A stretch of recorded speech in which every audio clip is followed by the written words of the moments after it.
Hello students, आज जो आपण भाग बघणार आहे तो ट्विन्स आहे. शेवटचे दोन महत्त्वाचे भाग ट्विन्स आणि रिप्रोडक्टिव्ह हेल्थ एवढे दोन भाग आपण बघायचे आहे आणि ते आपला चॅप्टर संपणार आहे.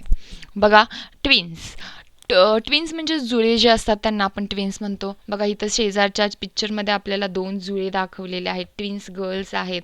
यांचं एज जे आहे ते 18 मंथ्स आहे, म्हणजे 18 महिन्याच्या त्या आहेत असं आपल्याला त्यांनी दाखवलेलं आहे. ठीक आहे.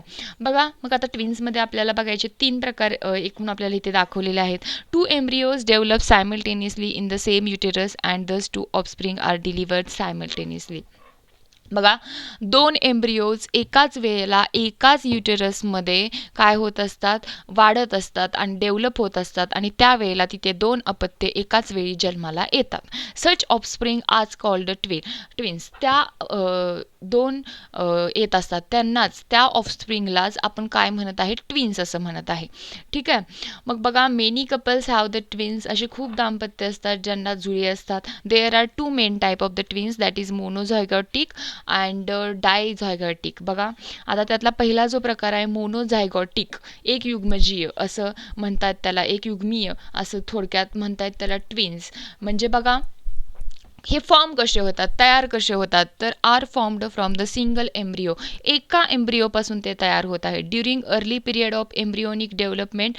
आता ज्या वेळेला सुरुवातीची स्टेज असेल, एम्ब्रिओ डेव्हलप होतोय अशी सुरुवातीची स्टेज असेल, त्यावेळेला 8 दिवसाच्या आत, within 8 days of zygote formation, म्हणजे झायगोट फॉर्मेशन होण्याच्या आधी 8 दिवसाच्या आत cells of embryo divide into 2 group. बघा, झायगोट मी काय म्हणते व्यवस्थित आहे का, झायगोट फॉर्मेशन होण्याच्या 8 दिवसाच्या आतमध्ये ज्या वेळेला एम्ब्रिओच्या सेल डिवाइड करतात स्वतःला 2 ग्रुपमध्ये, ठीक आहे, त्यावेळेला ह्या तयार होतात मोनोझायगोटिक ट्विन्स. बघा, दोज 2 ग्रुप्स डेव्हलप. आता हे 2 ग्रुप जे झालेले आहेत, हे 2 group develop into separate embryo. इथं एक एम्ब्रिओ नसणार आहे, बघा, 2 वेगवेगळ्या एम्ब्रिओमध्ये. अँड दस मोनोझायगॉटिक ट्विन्स आर फॉर्मड. आणि यामुळे मोनोझायगॉटिक ट्विन्स फॉर्म होतात. Such twins are genetically exactly similar to each other. असे जे ट्विन्स असतात, अशी जी जुळे असतात, ती अगदी एकसारखे दिसत आहेत. या पिक्चरमध्ये बघा, एकसारख्या दोघीजणी मुलीत गर्ल्स दिसत आहेत. ठीक आहे. मग due to this such twins are exactly similar in appearance and their gender also same. Both will either boys और गर्ल्स. बघा, म्हणजे ह्या ज्या असणार आहेत मोनोझायगोटिक ट्विन्स जे असणार आहेत, ते अत्यंत एकसारखे दिसणारे असणार आहेत. अगदी छोटासा त्यांच्यामध्ये कुठेतरी फरक असेल ज्यावरून त्यांना आपण ओळखू शकतो, पण अगदी सेम दिसणार आहेत या. आणि त्याचबरोबर यांचं जेंडर ही सेम असणार आहेत. दोन्ही मुली असतील किंवा दोन्ही मुलं असतील असं. हे झाले मोनोझायगॉटिक. आता बघा, त्यांनी आपल्याला सांगितलं आहे, in case of the monozygotic twins. याच मोनोझायगॉटिक ट्विनच्या केसमध्ये एक गोष्ट होऊ शकते. If the embryonic cell are divided into 2 groups 8 day after the zygotic formation.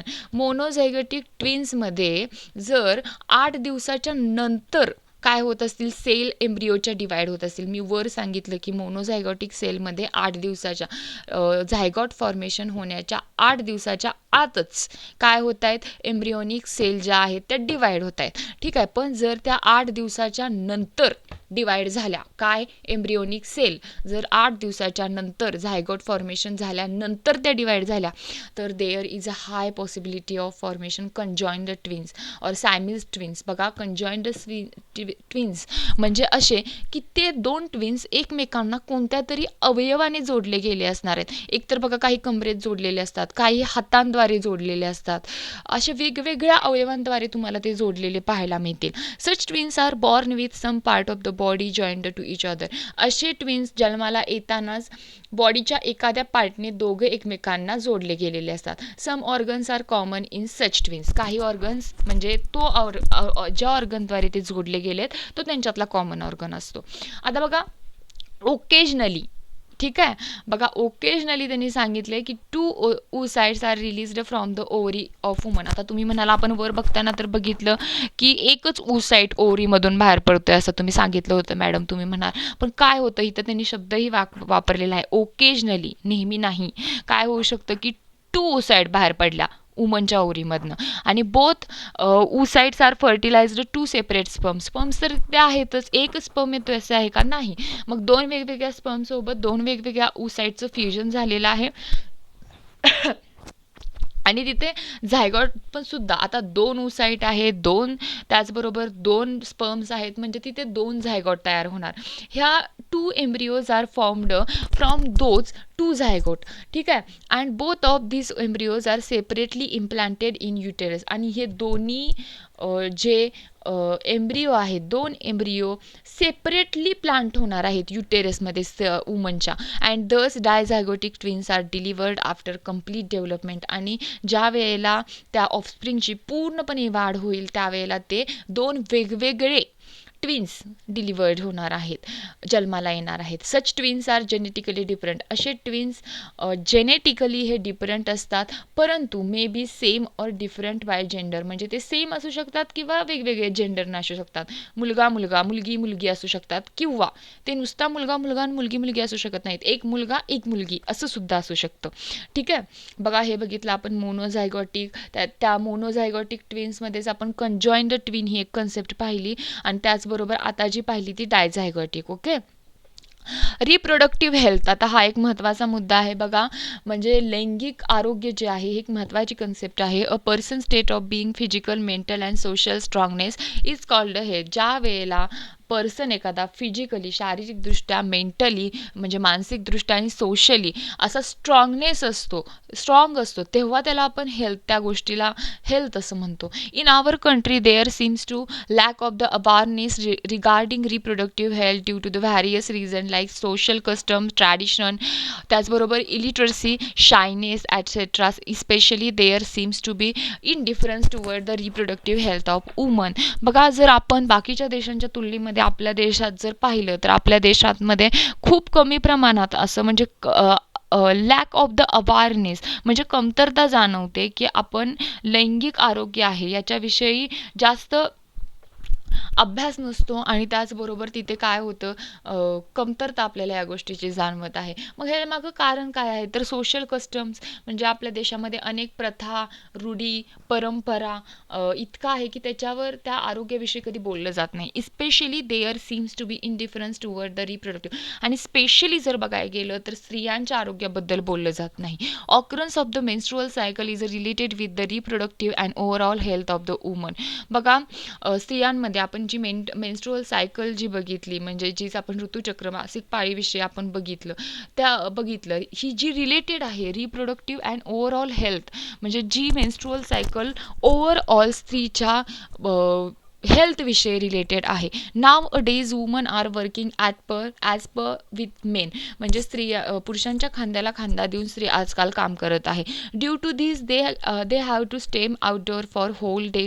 त्याच्यामुळे काय होत आहे की तिला पूर्ण दिवस बाहेर राहावं लागत आहे. Bleeding occur during menstrual cycle, आपण बघितलं होतं मेन्स्ट्रुअल सायकलमध्ये 4 to 5 days ब्लिडिंग होत आहे, रक्तस्राव होत आहे. Due to this private organ genital need a maintain clean time to time, otherwise problem regarding reproductive health may arise. त्याच्यामुळे काय होतं, जे प्रायव्हेट ऑर्गन्स आहेत, रिप्रोडक्टिव्ह ऑर्गन्स आहेत, ते क्लीन ठेवणं महत्त्वाचं आहे. अदरवाईज काही प्रॉब्लेम रिप्रोडक्टिव्ह हेल्थच्या संदर्भात निर्माण होऊ शकतात. Some problem regarding reproductive health may rise men, म्हणजे पुरुषांमध्ये सुद्धा असे काही प्रॉब्लेम निर्माण होऊ शकतात. It is essential to maintain the cleanness of the जिनायटल्स.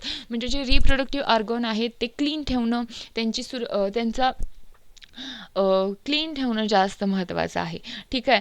Among the various sexual disease, syphilis or the gonorrhoea occurs or the large scale. हे 2 डिसीज आहेत, सायफिलिस आणि गोनोरिया. हे लार्ज स्केलवर आढळतात, जे रिप्रोडक्टिव्ह डिसीज और सेक्शुअल डिसीज म्हणून ओळखले जातात. Both of the disease are caused by the bacteria. हे दोन्ही जे डिसीज आहेत ते बॅक्टेरियामुळे, जीवाणूमुळे होतात.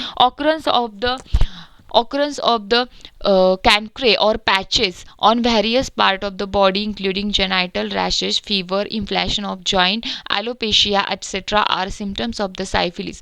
म्हणजे ताप येणं, अंग दुखणं, त्याचबरोबर सूज येणं किंवा चट्टे अंगावर दिसून येणं, हे जे सिम्पटम्स आहेत ते सायफिलिसचे आहेत. Painful and burning sensation during urination, oozing of pus through penis or vagina, inflammation of urinary tract, anus, throat, eyes etcetera are symptoms of the gonorrhoea. तर गोनोरियाचे सिम्पटम्स काय आहेत की युरिनेशन होत असताना वेदना होणं किंवा बर्निंग सेन्सेशन होणं हा एक आहे. त्याचबरोबर ओझिंग ऑफ पस म्हणजे पू बाहेर येणं आणि त्याचबरोबर व्हॅजिनामधून किंवा पेनिसमधून inflammation of urinary tract, inflammation सूज येणं आणि त्याचबरोबर ॲनस, थ्रोट, आईज ह्यालासुद्धा सूज येणं, हे या गोनेरियाचे सिम्पटम्स आहेत. इथे हा आपला चॅप्टर संपलेला आहे. ह्याचा एक्झरसाईज सगळ्यांनी लिहायचा आहे आणि मला तो पाठवून द्यायचा आहे माझ्या नंबरवर. मी लिहून ठेवणार आहे कोण कोण पाठवत आहे ते.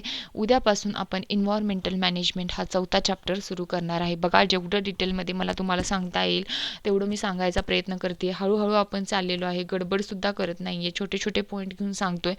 तुम्ही व्यवस्थित अभ्यास करा.